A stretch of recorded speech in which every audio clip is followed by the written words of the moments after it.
The Fantasy Football Consistency Show is upon us. Welcome back. Of course, I'm Bob Long with Big Guy Fantasy Sports. That is James Knight. He's here with us again this week. Ron taking a mini honeymoon. So for those of you who didn't know, he's got married again, and he's having a good time. We'll see him at the expo with the new missus, so we're excited about that. But coming up next, we're going to talk about RB2s, A's and B's. We'll see where they all fall out. We'll see where James puts some. We'll see where I put some of them. But that's coming up next.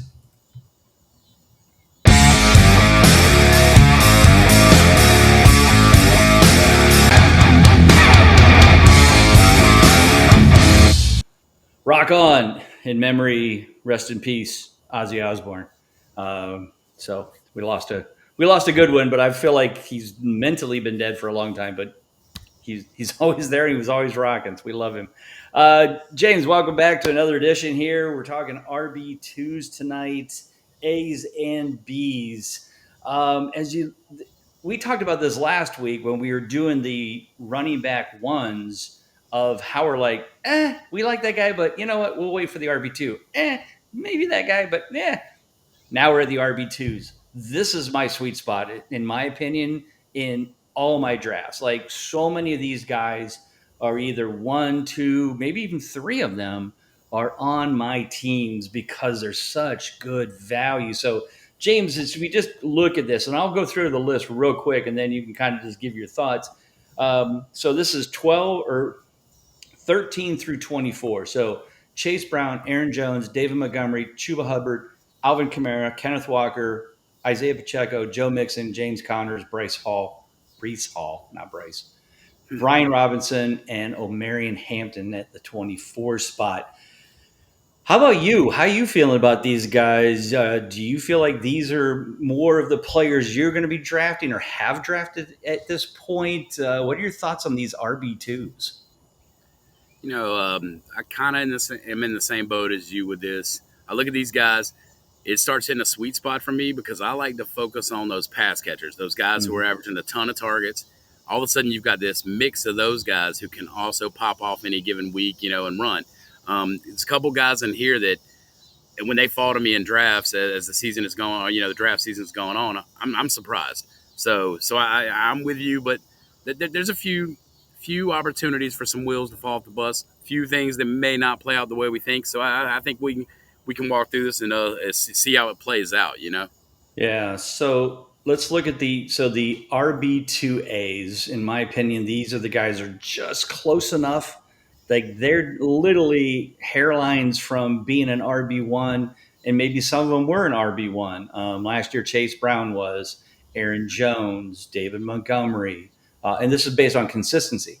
Kamara, Walker, all of them were in the top 12 from a consistency standpoint. Of those guys, who jumps out at you as a couple of your favorites, maybe? Why? And then I'll kind of share mine. Okay. My top guy in this whole list, and I just get happy when he falls to me, is Alvin Kamara. Alvin Kamara hasn't been worse than RB14 his entire career. That's his worst finish. Right. And he's going as what he's going as what, RB17 now. So you're talking about a guy who over the last 2 seasons is averaging 6.5 targets per game. The Saints did nothing on offense. They didn't bring anybody in. They lost Carr. They're probably going to have some younger quarterbacks, either going to be Shuck, who just got drafted, or if Rattler can beat him out. But even then, the offense is going to run through Kamara. They gave him a 2-year contract extension last October, so they're going to run him. They're going to run him till the wheels fall off. And so every week you're probably getting a 10, 12-point floor out of him. God forbid he gets a touchdown here or there, does some other stuff. He could be right around a 20-point score, and you're talking about a guy who's fallen out of that top 12 running backs. And let's talk about that, like you said, the actual clutch rate, this ratio of you're talking about, what, 93%? 93%. 6 overall. I mean, the insanity of a guy who's had that, and the year before I looked it up, he was an 85% the year before. Yeah. For a guy who's never been lower than RB14 and has yet to run for 1,000 yards in his career. Yeah. For any season. It's crazy. Right. No, I totally agree. I mean, his issue is can he stay healthy and play as many games as possible? Last year, he missed 13 out of 14 with his consistency. Sad part was, got hurt at the end of the year. So, those of you, and me included, who got to the playoffs because of him didn't have him for the playoffs and didn't make it very far. But that's the chance you take. I mean, Kamara is one of those guys like, if you can get him for a good value, especially as your RB2, ride him till week 12, 13. And if you have a trading deadline, get rid of him. I mean, because you don't know. If he gets you that far, you're probably going to be going into the playoffs whether you have him or not. It might not be a bad idea to see if somebody out there's got something that, he could still play through the playoffs, and maybe it would be a dumb move. But on the other hand, you see it, he I kind of mean, wears down, and there is that chance you're living with the ghost of what that one Christmas was it Christmas Eve Christmas where he had that like 50-point game or something yeah, like that. right, yeah, that's Insane. true. Yeah, for those of you who won your title of the year, he had But 5 touchdowns or whatever in a game, or 6 touchdowns a game. Certainly, it's there, but the question is: one, can he stay healthy? And two, can he stay focused on a team that might not be winning many games? And they may not see a reason to play him that late if they're at two exactly, three like, wins. Yeah, yeah. But like you said, if they sign him to the extension, they might as well put him out there as much as possible because what else are you going to do? It's not like he's going to hang around until they get an established quarterback. I mean, the right. Saints Yeah, are in, I mean, they're in rebuild mode, but they're also in, well, we've got Kamara, we've got Chris Olave, we've got some weapons. We should use them. But is it really going to make that much of a difference if the quarterback situation gets bad? Will teams stack the box? Will they be double covering Kamara out of the backfield? I mean, we don't know. I mean, I love Kamara too, and I would certainly be happy to grab him in round 4 or 5 as my RB2. Don't disagree with that at all. The guy that I really like and I'm surprised by, well, we all know the David Montgomery. I won't even get into it because we all know we love David Montgomery. He's 80% consistent every year. There is nothing to sit here and just talk about. Just read the book, look at this guy's numbers, and just be ecstatic to draft him, in a later round. So I was talking to James beforehand. I did one of the first pros versus Joes this past Sunday, and this is big deal people, and they're high stakes guys. These guys play for big money, have won big money, and then the pros are JJ Zacharias and Peter Overzet, Todd Burrows, Jeff Manns, myself, and it's like, man, you can't. And oh, here's the other thing: that draft is 20 rounds and 12 players. You want to guess how fast we were done? I can't even imagine. But I'm if it's the pros versus Joes and these guys are sharp, you're probably finishing up pretty quick compared to other drafts. I imagine. 1 hour and 5 minutes. Wow. 20 Wow. rounds. James, I could barely keep up with scratching names off before I was up again So and 240, planning for. 240 names off the board in like an hour and a half. Yeah. Oh, it Wow. wasn't an hour. It was an hour and 5 minutes. It was Yeah. 9:05. Okay. We Yeah. started at 8. It was 9:05. The draft had ended. I was doing like the live, like they do a live broadcast, and I was on the thing talking, and I'm like, oh look, the draft's over. it just I mean, there's 60 seconds. If anybody takes more than 30, people are like, you start getting edgy. But yeah. anyway, Oh yeah. enough of that. Wow. So, what was I talking about? Oh, so David Montgomery in that draft went round 7. Now it's best ball, but round 7, he was RB 25. Now I have him as RB 15. And last year, he was 8th in consistency, 18th in total points, but that's because he missed 3 games. His X consistency, which tracks the points per game times the consistency, he was 9th. That's a more truer number of what he's worth, but yet RB, what did I say again? 25. 25. You're talking about a guy that consistently finishes in the RB1 category in points per game, and you Mm-hmm. can get him at 25, which is an RB3 technically in a 12-person league. Yeah, That's it's ridiculous. yeah. So, anyways, we know about that. So we've said enough. Just pick the damn guy if you're looking for an RB2 or even RB3 possibly. Aaron Jones is the one that surprises me the most of how far down he has fallen. So Aaron Jones last year was 14th in total points, 7th in consistency at 88%. So he was ahead of Montgomery.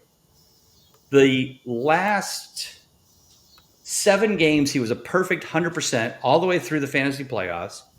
And yet this guy's ADP is 70. Now, I picked him in pros versus Joes in round 7 because David Montgomery got picked. I was hoping Montgomery was going to fall to me. So Aaron Jones went running back 28. I have him 14th. He was 11th in X consistency last year. And again, such great value for those guys. Couple more names: Chuba Hubbard, Kenneth Walker. Chuba Hubbard was just a good player. He wasn't outstanding. He was 73% consistent, 15th overall there, 15th in total points. I mean, he is a solid RB2. I think Rico Dotto was there just in case he Yeah. starts falling apart a little bit. I think Hubbard surprised a lot of people last year. I think people expected Brooks to come in once he got off the injury, that rookie they drafted. Everybody thought that was the shiny new toy, was going to take Hubbard's job and was going to run with it.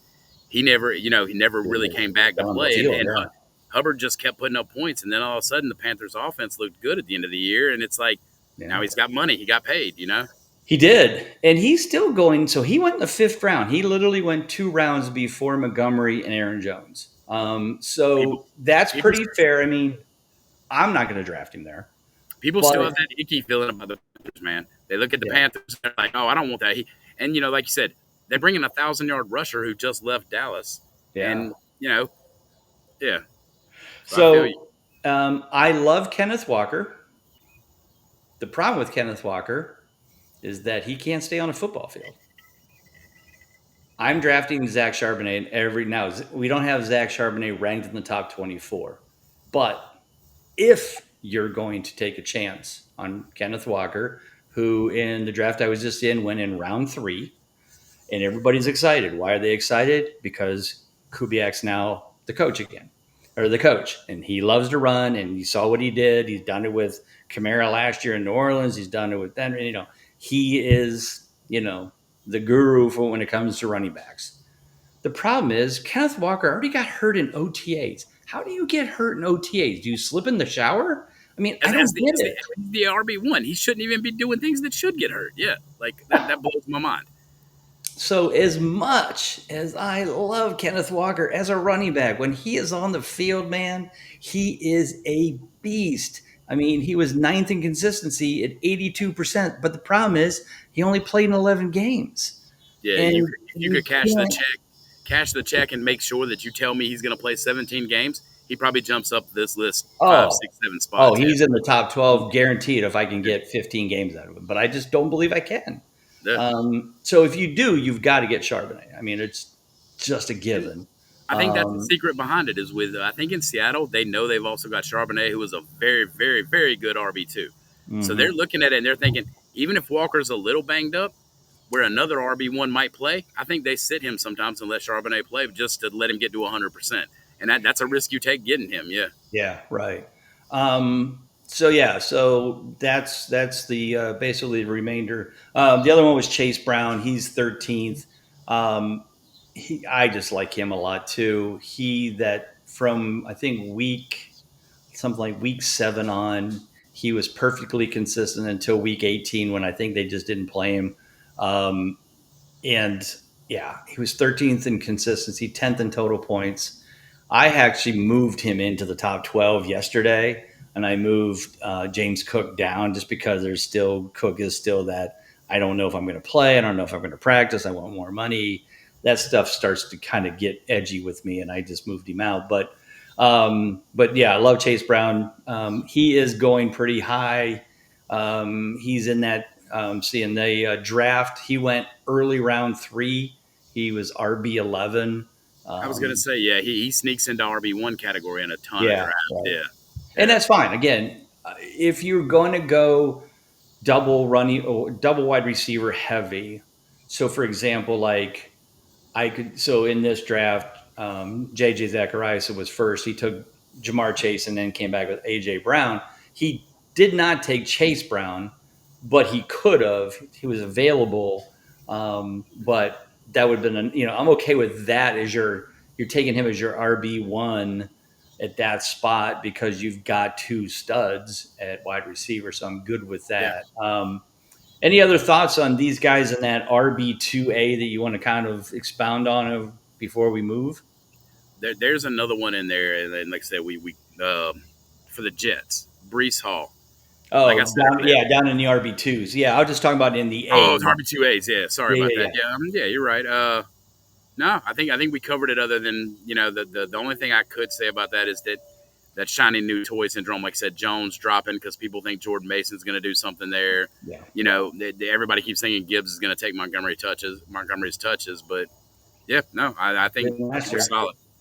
Yeah, The only absolutely. reason Gibbs was as good as he was overall is because Montgomery missed the last 4 games. And so Yeah, he blew away, he was if you had him, it was fantastic because for the fantasy playoffs, he didn't have any running back competition with Montgomery there, but they still both do very well on the field together. So don't think in the first, whatever it was, 14 games, Montgomery was 12 out of 14 with Gibbs on the field. Then he yeah, missed, of yeah. course, the last 4.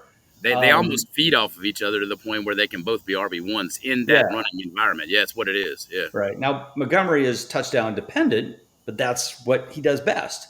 They get to the 5, they bring in the beef, and he rolls it in. But that doesn't mean that Gibbs doesn't score either because they've used him out of the backfield. So anyway, so let's look at the RB2Bs as we talked about. So there are guys in there that some people I know would argue with. So I have Pacheco at 19th. Pacheco in that draft went. I'm trying to figure it out how far did he fall? RB27. He actually went right before Aaron Jones. I just feel like if he plays on that team and stays healthy, which has been his biggest issue, how does he not be successful? What are it, your thoughts on Pacheco? Are you drafting him as an RB27, which is basically an RB3? Are you good with that? there's you know there's so many valid points on both sides of that argument. Like you Mhm, said, it's Pacheco in the Kansas City Chiefs offense, which mhm, if a running back takes off in an Andy Reid offense, it goes to the moon. right. So I want to believe it, and he runs hard and he does all the right things. But on the other side of it, I can't find myself clicking his name because I like names around him. Yeah. I like them more because I feel like Kansas City really doesn't care who's running the ball. They're going to get Jarrett McKinnon touches like they did that one year down the stretch where he was touching the ball. Right. They brought Kareem Hunt back to just kind of eat carries and do stuff. Hmm. They drafted Brashard Smith, a speedster kind of guy, late. And, most people say, oh, it's a late running back. He's not going to get any playing time. Well, Pacheco was late. Yeah. Right. Who was the one guy who got a little run last year? The guy was a hybrid fullback who got, what was his name? I can't remember his name now. Um, Oh, the kid from Australia. yes, yes. And Oh, remember, he was a thing in fantasy for like yeah, two for like weeks. 2 weeks. Yeah, and then Yeah, then yeah. they got Kareem Hunt, and he was gone. And yeah, Um, and Andy Reid was like, put in RB1. Who's RB1? The guy that did what I told him. And I feel like that's how it is. And yeah. Pacheco, but even though I believe I might be able to, you know, at the end of the year, I might look at it and say, wow, he was a part of that offense. He played healthy all year. He crushed it. I'm willing to let somebody else take on that headache because I just can't do it. Yeah. I mean, again, if you're sitting there and you're okay, so Jones is gone, Montgomery's gone, you've got Barkley and Henry, like I did in the pros versus Joes. I might go, yeah, okay, I'll add him. But like you said, there's also guys after that fall further down that you be on. Oh, well, okay, I'll take Charbonnet or I'll take Tony Pollard or Breece Hall or whatever. So Yeah. I get it. It's. I still feel he has that potential. He was pretty good the year before when he was playing more games. It might be a stretch to put him that high, but I feel like there's also a lot of question marks with the guys below him. So I don't think any of the RB2Bs to me, while there's some good value in there, there's also a lot of question marks in there. So you brought up Breece Hall. So talk about Breece Hall. Where do you stand on Breece Hall? Is he coming back? Is he going to be strong? Are they going to use him and Braylon Allen? What do you think is going to happen in the New York Jets? Because they kind of screw things up like the Browns like to. You said that best. I heard somebody say that. I think it was the Rich Eisen show or somebody called in and they were predicting games for the Browns, and the caller was like, they got to the week against the Jets, and he's like, it's the Browns and they're going to Brown, and he's like, but it's also the Jets and they're going to Jet, so the Browns are going to win that game. And I'm like, oh my God, but it made a lot of sense when I heard it. So Sure. Breece Hall, there's a lot of smoke screen this year. I hear it. They keep talking about Braylon Allen might get touches. Isaiah Davis last year, who had no business getting touches and doing stuff, was Right. getting touches. They were so dysfunctional that who knew what was happening. But one thing continues to stay in the realm of what they do, and that's Breece Hall catching passes. Again, last year, so in the last 2 seasons, he's finished 4th and 2nd amongst all running backs in targets. Mm. And because of that always props him up to at least a mid-level to maybe low-end RB2. He's going to be an RB2, so which was why we have him in the RB2 B category. But he also has extreme upside that if that offense is remotely potent, Justin Fields is at least starting to open up lanes for him. We've kind of seen that. Jalen Hurts, running quarterback. Saquon Barkley leads the league in rushing yards. Who was second? Derrick Henry, behind Lamar Jackson. You used to think that it was kind of detrimental. All of a sudden, if Justin Fields starts taking off, then you got Breece Hall actually putting some rushing yards up. He's also comparable to Kamara at a younger age with the amount of targets he's getting. I hate to say I'm in on a Jet here, but Breece Hall is somebody I find myself clicking when he keeps falling. I remember maybe 2 years ago, they were people talking about taking him in the first round, so yeah. He's got the talent. He just needs Justin Fields and that pretty much the whole Jets organization to be competent. Now that I say that out loud, I'm not as confident as I was beforehand, but maybe. It's a maybe. Yeah. So interestingly enough, in the pros versus Joe the other night, again, best ball, but 20 rounds, usual scoring, usual stuff outside of tight end premium. Breece Hall went as RB12 in round 3. Yeah. Wow. Okay. There's the question. Is that too high for you? So in my mind, and if you're playing like a full PPR and you've got regular settings or even half PPR, that you're probably looking his ceiling to me about 17, 16 points. And I'm talking about ceiling, and then PPR, you're probably getting to close to 20.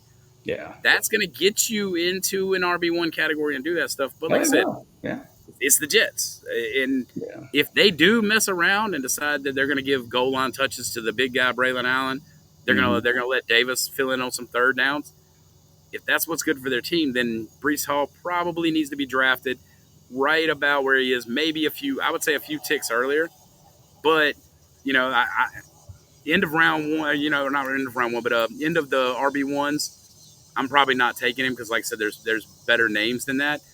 But, his PPR upside, the receptions that he can put on the board, gives you, like I said, almost a Kamara light floor of every week. You can probably get that. And a lot of people worry about Fields saying he doesn't check down a lot.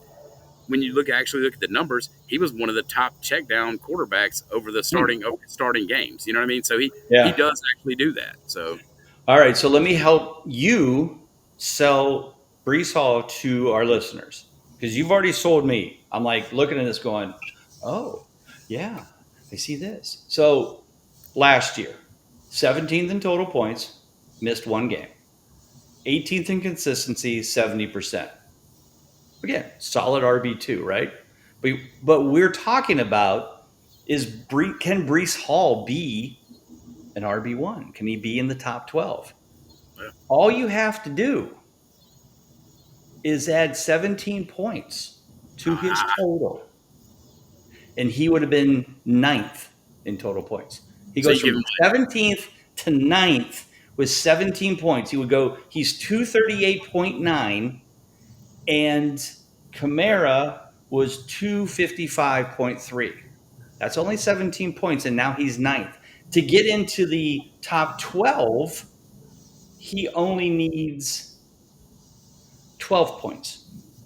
yeah, So and 11th place was James Conner at 250. Breece Hall was 239, 238. And that's the difference between 11th and 17th place in total points. So if he plays one more game, let's say he even gets 12 points.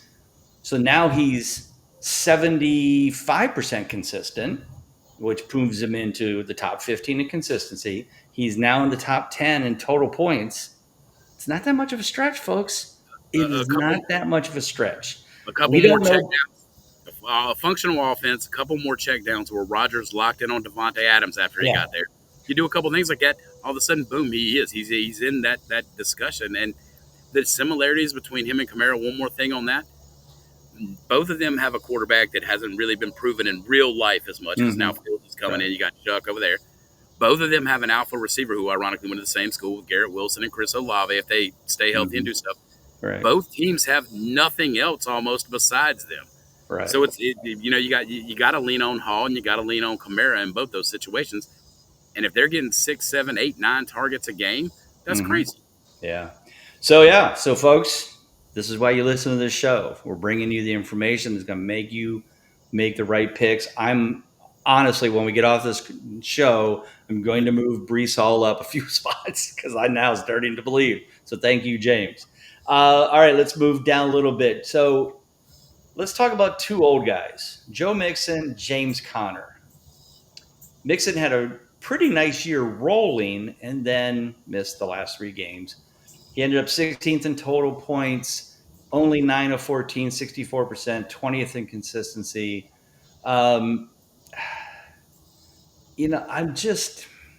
He's one of those that I am kind of like, I have the same attitude about him as folks have about Aaron Jones. It's like, I don't know if he's almost done or not almost done, but I don't think I'm going to take that chance. James Conner, God bless this guy. He's an alien like Barkley and Henry, these guys. Every year, you're like, oh, he's done. He's done. He's out. Trey Benson's there. He's done.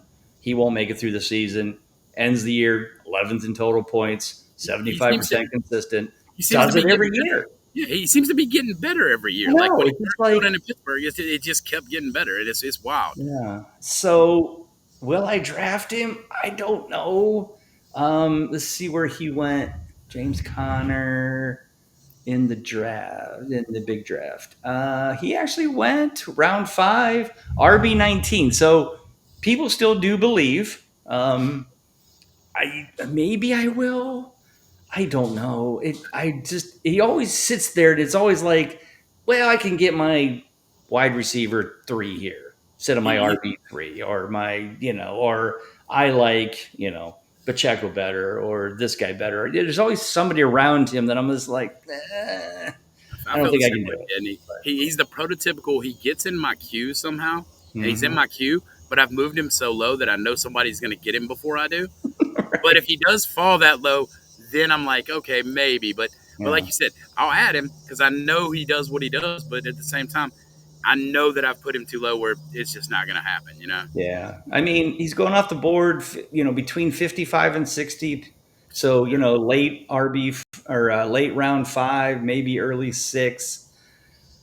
I guess if I'm really loaded on wide receivers and I've got a decent stud running back, RB1, maybe I would prefer to have him as my RB3. Honestly, I'd feel much better about that. But since that's your round 7 with Pacheco, Jones, and Montgomery, I'm going to pick all 3 of them every time. Easily, yeah. And that PPR reception floor for all of them is so much higher. Like you said, you almost have to look at Conner and think to yourself, I am petrified of who's going to be starting running back for my fantasy team. Yeah. I'm going to make this pick because the what's left over scares me, Right. Yeah. But if he falls to round 7 or 8, and I'm like, well, now he's my RB3. Yeah. And then maybe I'll make sure I get Trey Benson later in the draft. But it's that. All right, last two guys. Any more thought? I didn't give you a chance to talk about Joe Mixon. Do you have any love for Joe Mixon, or are you just going to be like, I'm just going to let him slide past, and I'll get somebody else around him? Yeah, I'll be honest with you. When you did skip it, I didn't even have anything to add because I couldn't be any more out on him. They drafted Woody Marks, who's a pass catching specialist, who I thought was already going to take pass catching downs from him. Mm-hmm. Then they went out and signed Nick Chubb, and then I see the news and the notes about that Joe Mixon's been walking around the facility in a walking boot and doing different things, and I'm like, this sounds like the telltale signs of that running back that has gone somewhere to fade off into the sunset, and he is not going to do that on my fantasy team. No. Yeah. No. But I am drafting Nick Chubb later in the draft as I did in that Pros versus Joe in round 14 or something. Screaming. If he's okay and he's getting those touches, they brought him in for a reason, and I think it's because they think Mixon is hurt more than he lets on. Yeah, he may not be 80% of Chubb before is in a. That's exactly what I was going to say. Yeah. I'll take 70% of Nick Chubb if he's going to play and get 15 carries a game. If he gets 60 yards and a touchdown, it's 12 points, and that's if he doesn't catch any passes, which he can't. And like you said, the 70% Chubb is very, very capable of 50, 60 yards a game and a touchdown in a Texans offense that looks like it's going to be a lot better this year. Yeah, definitely better offensive line, that's for sure. All right, last two, Brian Robinson, Marion Hampton. They're two different players, so let's talk about Robinson first. I love this kid. I love his tenacity. I love his aggressiveness, but that also led to him getting hurt and missing 3 games. He was 64% consistent, only 29th in total points because he missed 3 games. He's in a great offense. People around him. Eckler's there as the pass catcher, so I get it. Robinson's not going to catch a lot of passes. But he ripped off 5 straight clutch games, 6 out of his first 7, and then only got 3 the rest of the year because he just couldn't stay healthy. I want to love him. I want to draft him, but again, it's one of those where he's fallen apart. And I'm looking on here to even see where he fell all the way down to round 10. So basically RB35. I have him at 24. I just feel like there's, after you get past the top 24, your only real starters that are available as the only starter is DeAndre Swift, Tony Pollard, which you could say that Tajay Spears is moving up, Javonte Williams, and Tyrone Tracy. Every other team has got sharing, whether it's Jacksonville with Etienne and Bigsby, Jaylen Warren and Caleb Johnson. So, they're not going to have Eckler run first and second down. Eckler's not going to get the ball at the end zone. So from that perspective, this team's got the offense. So if he can stay healthy, he might have some value. And if I can get him as my, running back 4 or 5, in a deep league, I'm okay with that. If you're telling me Robinson? Yeah, if you're telling me I don't have to flex him every single week or start him in a running back spot, I'm okay with that. My biggest problem with Brian Robinson, though, is when he has a bad game, it's bad. I mean, he might get 10, 15 carries. You're like, oh man, it looks like they ran the ball today. He only had 31 yards with no receptions. He got you 3.1 yards, or 3.1 points. And right. When it's bad, that's bad. And if you're relying on that to start, but I do like him late, like you said. If I can get him as a 3 or a 4 or 5, the later I can get him, the better, because great offense. He is capable of big games. And if you're doing your research and paying attention to whose defense is giving up what, he's that type of power running back that could pop off for 3 touchdowns, 4 touchdowns in a game. And that could be big for you in a bye week or in something like that. But I can't rely on him just for the lack of passing floor. The receptions, he just doesn't provide that. Eckler's going to take that over and do that. And, even then, there's some games he's probably not going to get the rushing touchdowns because Eckler might steal a few, and then Daniels is going to get Daniels will definitely steal some, right? Yeah. So all of a sudden you're capping his ceiling pretty hard. Yeah. But if Terry McLaurin doesn't sign, Now you've only got Debo and whatever the second one is. I'm not even sure. Naomi Brown, maybe? I don't remember. No, Damien Brown, he signed in Jacksonville. That's right, he did. Went to I don't even know Jacksonville. who's number 2. Well, Luke McCaffrey is one of their Luke receivers too. McCaffrey, that's Luke right. McCaffrey. Okay. So you never know. They might end up putting both Eckler and Robinson in the backfield, and They might go maybe super not. run heavy and actually do. Yeah, I could see that. And if that Okay. happens, then Robinson might be turning into a David Montgomery light at that point. Could be. Definitely could be. All right, last guy, Marion Hampton. I wasn't big on this guy. I mean, I felt like for the Chargers, Jim Harbaugh went out and got Najee Harris. They didn't sign him to his 50-year deal in Pittsburgh. They let him walk because they had Jaylen Warren. Of course, then he went out and got Caleb Johnson, which doesn't make any sense, but whatever. So I had Najee actually at the 24 spot because I figured he was going to be the lead back until he lost that job. And then obviously he didn't read the JPP book on fireworks and somehow shot it into, I don't know what he did. Anyway, somehow hurt his eye. The weird thing is nobody on the team knew what was going on. Nobody on the team still knows what's going on. He's taking care of it all himself. It's just a little bit weird stuff going on. Like nobody knows exactly what his injury is. The team hasn't seen him. He hasn't came to camp. He just said he'll get it taken care of and he'll be in when he's ready to come in. And I'm like, that's not normal. Like if you get injured and it's outside of football, you would go to the team doctors and go, okay, take care of this. Help me, whatever it is, whether it's a broken arm or a stub toe or something, you scratched your eyelid, whatever. I don't know if it's a lot worse or not, but it just scares the hell out of me. And it is super frightening because, like you said, non-football injury, different things like that, they can void his contract. His team and the people who get paid are telling him, do not talk to them. Do not tell them that. That's what it feels like. Yeah, and I mean, it may not be anything like that, but like you said, you're billion-dollar facilities, all the health medical people you can see. Doctors, go talk to them. Yeah, go talk to them and get that taken care of. Yeah. If you're not going to do that and you're going to hide it, there's a reason you're hiding it, and now you're leaving us all to guess. And we don't know. I mean, is he going to show up and go, yeah, not only did I shoot my eye out, but I blew off 3 more fingers and I can't hold the ball. I mean, we don't know. And that's why I just moved him way down and I moved Hampton in just because of the opportunity. There's nobody else there to take it. Whether he's as good as everybody makes him out to be from college or not, he's playing in a run-heavy offense with Jim Harbaugh as the coach and a very good offensive line. So it's hard not to, right? It's the same reason Gente's in the top 12 because he's playing on a team with, nothing else there. They're going to give him 20 touches, 30 touches a game, and he'll just on volume alone. If he even rushes for 3 yards a carry, it doesn't matter. He can get 60 yards and a touchdown and it'd be good. But so that's my last guy there. Like I said, I've seen DeAndre Swift moved up. I've seen, Tony Pollard, some other people, but like you said, there just isn't anybody else that has that grasp on that RB1 role for their team that they're going to have to share carries, touches, whatever the case may be. Yeah.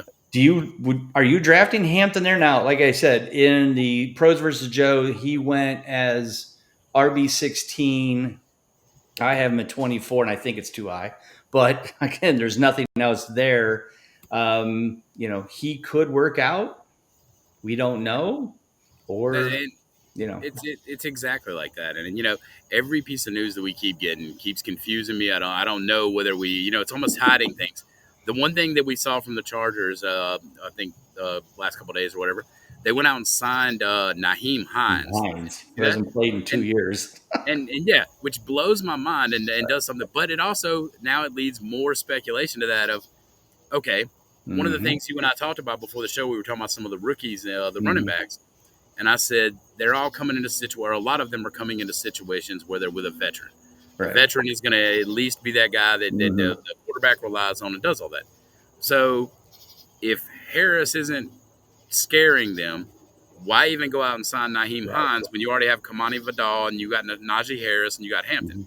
But it could be more of an indictment on if we move Hampton to our early down runner, we don't trust him on third downs. Right. Let's bring in Hines and kick the wheels, to see what Yeah. happens.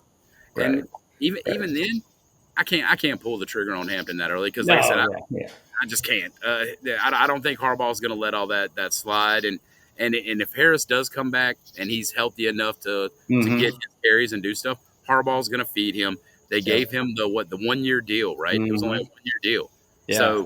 So that I think Harbaugh, the entire Chargers staff is their intent was to run the wheels off of Najee, let him ease Hampton into the lineup, and I still think they want to let Hampton just get all the carries, Yeah. No, I hear you. So, all right. Well, good stuff. Those are all of your RB2s out there, folks. Don't forget to get the consistency guide. Your drafts are coming up.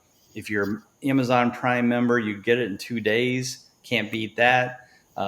If not, also, we'll see you at the Consistency Expo. Yes, that's what it is. It's a Consistency Expo. Nice. Someday I'll create it. No, I won't. Fantasy Football Expo coming up 2 weeks from, well, probably tomorrow because the show will come out on Thursday. Get your tickets, please, quickly, because we're ordering T-shirts. So if you want your size to make sure we get it for you, get your tickets tomorrow, today, whatever, when you see this.